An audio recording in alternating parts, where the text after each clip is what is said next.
سوچا نہیں تھا۔ یوحنا کہتا ہے کہ کلام مجسم ہوا، کلام جو ہے وہ مجسم ہوا، دو ذاتیں جو ہیں وہ ایک جگہ پر مل گئی، دو ذاتیں جو ہیں وہ ایک جگہ پر مل گئی، الہی ذات اور انسانی ذات کامل طور پر ایک ہو گئی، کیونکہ انسان جو ہے وہ کبھی بھی گناہ کا کفارہ ادا نہیں کر سکتا تھا، کیونکہ جتنے بھی پیدا ہوتے ہیں وہ سب کے سب گناہ سے جڑے ہوئے ہیں، کیونکہ میں اور آپ جو ہے وہ باپ کے تخم سے پیدا ہوتے ہیں، لیکن یسوع مسیح کی جو ذات اقدس ہے اس کی پیدائش دنیا کے تمام انسانوں سے مختلف تھی۔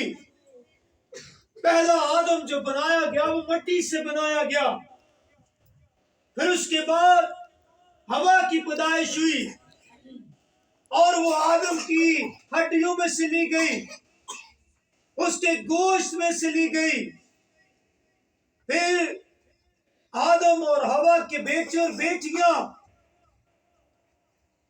اور پھر خداوند یسوع مسیح کی پیدائش، جو ایسی پیدائش ہے کہ جو سب سے اتم اور سب سے اعلیٰ، اور دنیا میں ایسی پیدائش جو ہے وہ کسی شخص کی بھی نہیں ہوئی، اور اسی لیے پاک کلام میں لکھا ہوا ہے کہ کلام مجسم ہو گیا، کلام نے جو ہے وہ روپ لے لیا، کلام جو ہے وہ جسم لے لیتا ہے، منہ کے الفاظ جو ہے وہ حقیقت میں تبدیل ہو جاتے ہیں، اور خدا ہوتے ہوئے وہ ایمانویل ہے کہ خدا ہمارے ساتھ، اور انسان ہوتے ہوئے یسوع مسیح، خدا ہوتے ہوئے اس کا نام ہے ایمانویل، خدا ہمارے ساتھ، اور انسان ہوتے ہوئے اس کا نام ہے یسوع مسیح۔ تو اس کا نام کیا رکھنا؟ یسوع رکھنا، کیونکہ وہی اپنے لوگوں کو ان کے گناہوں سے نجات دے گا، اور اس کا خدائی نام ایمانویل ہے، خدا ہمارے ساتھ۔ اور متی کی انجیل میں اس نے کہا میں ابد تک تمہارے ساتھ رہوں گا، اور خدا ہوتے ہوئے وہ پانی پر چلتا ہے، خدا ہوتے ہوئے وہ پانی پر چلتا ہے، اور انسان ہوتے ہوئے وہ ہاتھ کو بڑھاتا ہے اور پترس کو پانی میں سے نکال لیتا ہے۔ یہ اس کی ذات اقدس کی خوبصورت باتیں ہیں۔ اور پھر خدا ہوتے ہوئے وہ حکم کرتا ہے، اور کیا ہوتا ہے کہ لازر زندہ ہو جاتا ہے۔ وہ خدا ہوتے ہوئے لازر کی قبر پر کھڑے ہو کر لازر کو آواز دیتا ہے، اور لازر مردوں میں سے باہر آتا ہے، لیکن انسان ہوتے ہوئے وہ لازر کی قبر پر آ کر رویا،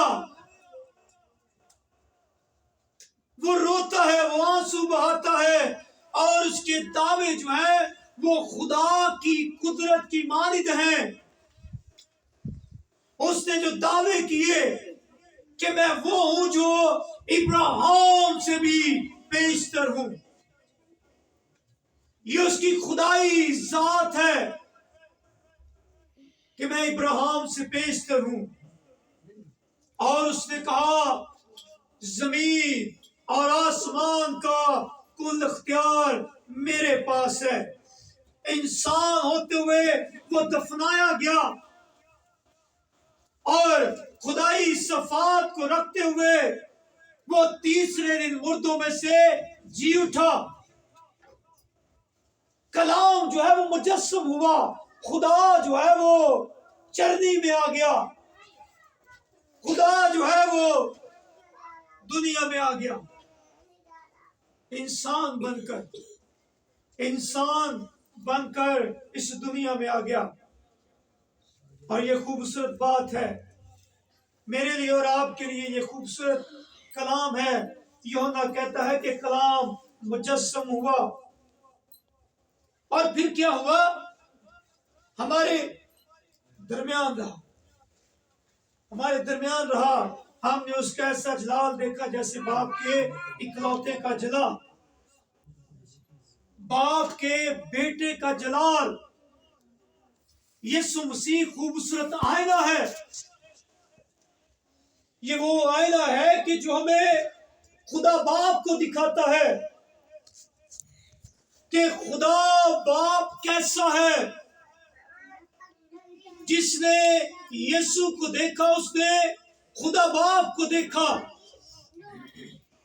اس نے اعلانیہ اقرار کیا تھا. اس نے کہا کہ جس نے مجھے دیکھا اس نے باپ کو دیکھا. اور اس نے کہا میں اور باپ ایک ہے.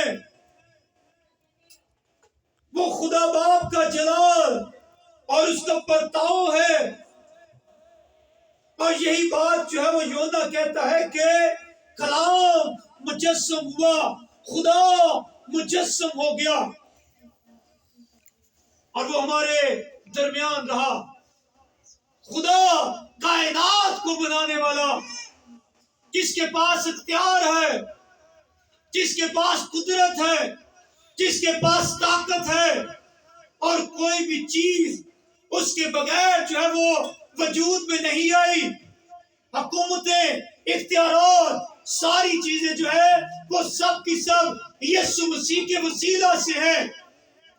لیکن وہ جو کائنات کو بنانے والا ہے، وہ جو کائنات کے ایک ایک ذرے کو روپ دینے والا ہے، وہ جو چرند پرند کو اور حیوانات کو اور درختوں کو اور زمین کے رنگوں کو بنانے والا ہے، وہ جو ستاروں کو، وہ جو سورج کو، وہ جو چاند کو بنانے والا ہے، وہ خود خدا چرنی میں میرے لیے اور آپ کے لیے زمین پر آ گیا. یہ اس کی محبت ہے. کلام کیا ہو گیا؟ مجسم ہو گیا اور ہمارے درمیان رہا. اس نے آ کر باپ سے صلح کروائی. اس نے آ کر مجھے اور آپ کو آسمانی مقاموں پر بٹھایا. اس نے مجھے اور آپ کو دلہن ہونے کا حق دیا ہے. اس نے مجھے اور آپ کو جو ہے وہ تختوں پر بیٹھنے کا حق دیا ہے. اور وہ زندہ ہو کر قیامت کا ثبوت دیتا ہے. وہ عظیم ذات ہے، وہ جو موت میں داخل ہوا لیکن اس نے موت کو زندگی میں بدل دیا. وہ جو موت کو ہرا دیتا ہے، وہ جس کے سامنے موت بھاگ گئی، وہ خدا جو جسمانی بدن میں روحانی اور خدائی خصوصیات کو لیے ہوئے تھا، وہ ہمارے درمیان آیا. وہ جو غیر فانی ذات تھی اس دنیا میں فانی ہو کر آیا اور اس نے مجھے اور آپ کو لعنتوں سے چھڑایا. اس نے مجھے اور آپ کو جو ہے وہ بیٹی اور بیٹیاں ہونے کا حق دیا. اس نے ہمارے فنا کے بدنوں کو غیر فانی حالت میں تبدیل کر دیا. یہ وہی ہے کہ جس کے پاس گناہ کو معاف کرنے کا اختیار ہے. کسی شخص کے پاس گناہ معاف کرنے کا اختیار نہیں سوائے یسوع مسیح کے. اس نے کہا کہ تیرے گناہ معاف ہوئے، اور لوگوں کے گناہ معاف ہوتے تھے کیونکہ وہ اپنی ذات کے اندر خدا تھا، اور ہے اور رہے گا اب تک، کیونکہ وہ الفا اور اومیگا ہے، اور وہ اب تک قائم رہنے والا ہے۔ اور یہ خوبصورت بات ہے کہ کلام مجسم ہوا، کلام مجسم ہو گیا۔ وہ خدا جو ہر انسان کو شکل دیتا ہے، لیکن ہر انسان کا نوز دوسرے سے الگ ہوتا ہے، اس کے ہونٹ الگ ہوتے ہیں، اس کے چہرے کے ہاؤ بھاؤ الگ ہوتے ہیں، اور اس کی جسامت الگ ہوتی ہے، لیکن کیا ہو گیا کہ وہ میرے لیے اور آپ کے لیے انسان بن گیا۔ 10,000 اگر زمینیں ہوں، 10 لاکھ کے قریب اگر زمینیں ہوں تو پھر ایک سورج بنتا ہے، اتنی زمینیں ہوں تو پھر ایک سورج بنتا ہے۔ وہ جو سورج کو بنانے والا ہے، سورج کو بنانے والا ہے، جس نے حکم دیا کہ نیر اکبر اور اصغر ہو، تو وہ کیا کرتا ہے؟ وہ ہمارے لیے کہاں پر آ جاتا ہے؟ چرنی میں۔ چرنی میں اس کی پیدائش زمین پر ہوئی، اور اس سے بعد میں چرنی میں رکھا گیا، وہ بھائیوں کی طرح بن گیا۔ اس لیے میرے عزیزو، آج خداوند یسوع مسیح کو اگر ہم مانتے ہیں تو ہم خدا باپ کی ذات کو دیکھتے ہیں، اس کی ذات میں سے۔ جس نے مجھے دیکھا اس نے باپ کو دیکھا۔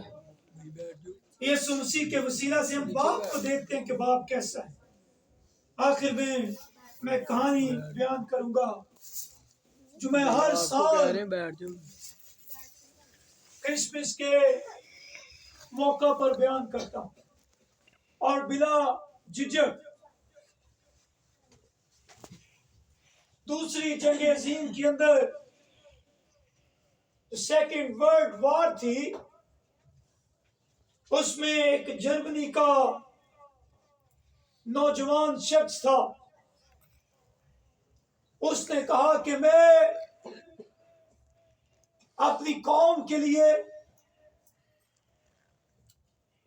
اور پھر دوسروں کو بچانے کے لیے